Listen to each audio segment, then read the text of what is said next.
Ito po ang pinakabagong Euro Griffin 180i at ngayong araw ito po ang ating bibigyan ng walk around review. Excited na po ba kayo? Tara!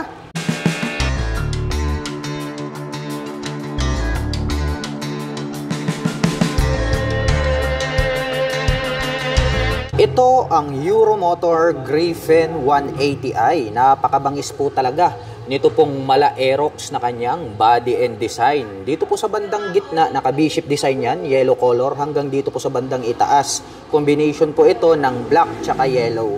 May makikita po tayo rito na nakalagay na Griffin na 180i na decal. Silipin naman natin ito pong kanyang mabangis na headlight. Wow, grabe! Napakadami niyang ilaw rito. Gumagamit po pala ito ng mga projector lights dito po sa magkabila, dito po sa kanyang headlight. At ito pong kanyang daytime running light na parang nagsisilbing kanyang kilay is nahahati po ito sa apat at pahaba hanggang dito sa dulo. Kaya talagang napakabangis ng kanyang dating. At ito pong kanyang mga front fairings is matutulis po siya. Combination po pala ito ng black and then blue color. At pagdating naman po sa kanyang front braking system, ito po pala ay equipped with CBS. Para po sa mga hindi pa nakakaalam, ang meaning po niyan ay combination brake system. Ang kagandahan naman po niyan kapag ating pinihit, ito pong ating rear brake ay sasabay po ng bahagya ito pong ating front brake. Dahil nga po ang CBS ay nakakapagbigay po yan ng balance na stopping power. Kaya very safe po kapag mayroon pong combination brake system ang inyong motorcycle. At ito naman po ay mayroong single rotor disc brake with 2-pot caliper na matte black color. Naka-wide design naman po ito pong kanyang cast wheel.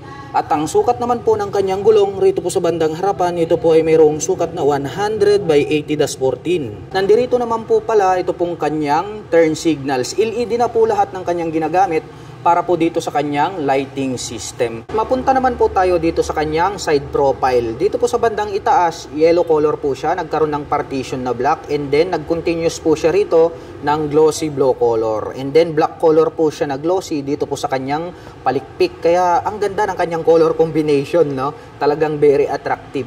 May makikita naman po tayo rito na Euromotor na decal.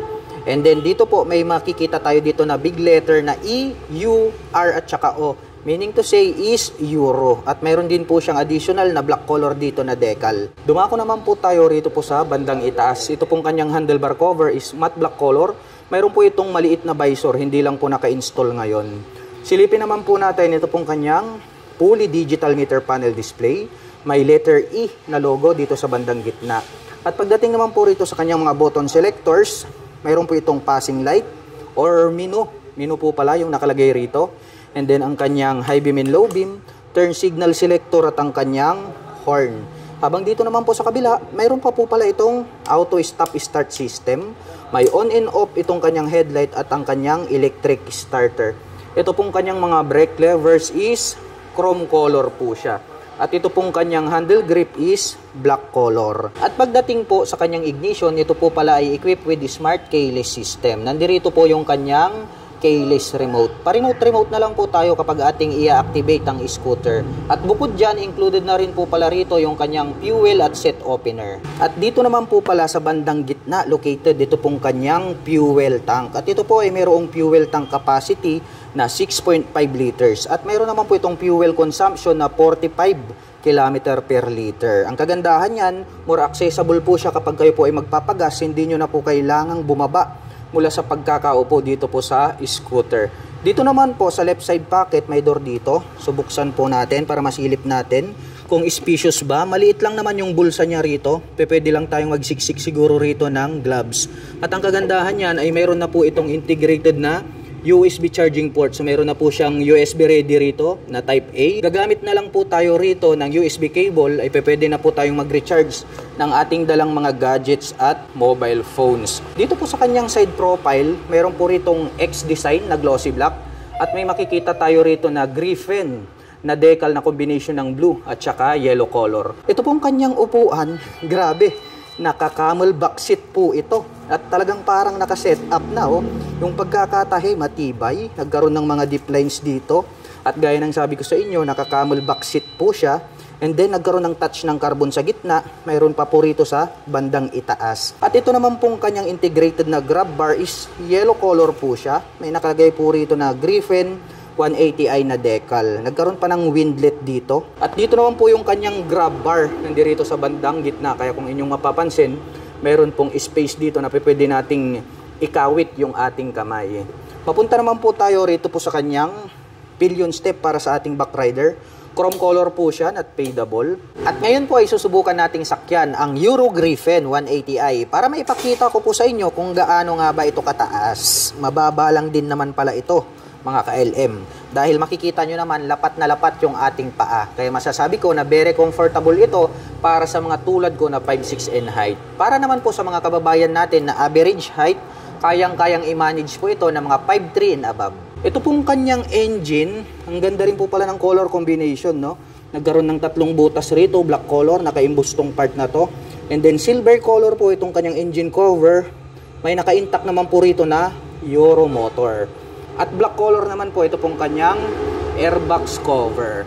Dumako naman po tayo rito sa bandang likuran. Silipin naman po natin, ito pong kanyang taillight. Ayan, ang liit lang po nitong kanyang taillight. Pero ang kagandahan niyan, mayroon pa rin siyang split na daytime running light at yung brake light nasa bandang itaas. More visible naman po yan dahil nga LED na po siya. At ito naman pong kanyang mga turn signals naka-pop up dito sa bandang likuran. LED na rin yan. Meron na po siyang plate light. May added light reflector dito sa gitna.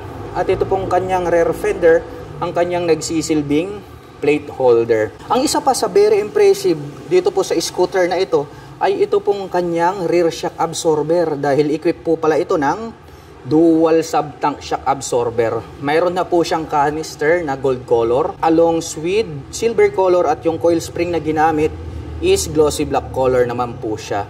Napansin ko lang, mayroon na po pala siyang integrated dito na mudguard. Nagkaroon pa ng touch ng carbon kahit sabihin nating mudguard na lang yan. So ang kagandahan naman yan, protection para hindi po matalsikan ng dumi at putik yung other body parts nitong ating scooter. Silipin naman po natin ang kanyang braking system. Equip po pala ito ng single rotor disc brake with 2-pot caliper. So naka-disc brake po siya rito sa likuran, naka-disc brake din po yan hanggang dun sa harapan kaya talagang maporma yung kanyang dating. Ito pong kanyang cast wheel is Y-design po siya na matte black color. At ang sukat naman po ng kanyang gulong rito po sa likuran, ito po ay mayroong sukat na 120 by 70-14. Kaya talagang makapal na rin po yung kanyang gulong rito sa likuran. Ito naman pong kanyang stock pipe, matte black color po. Ito pong kanyang head protection guard. Nagkaroon ng 2 butas rito. At mayroon naman po itong single exhaust. At ito po pala ay equipped with liquid cooling system. Dahil makikita natin dito yung kanyang radiator. At matte black naman po itong kanyang radiator cover.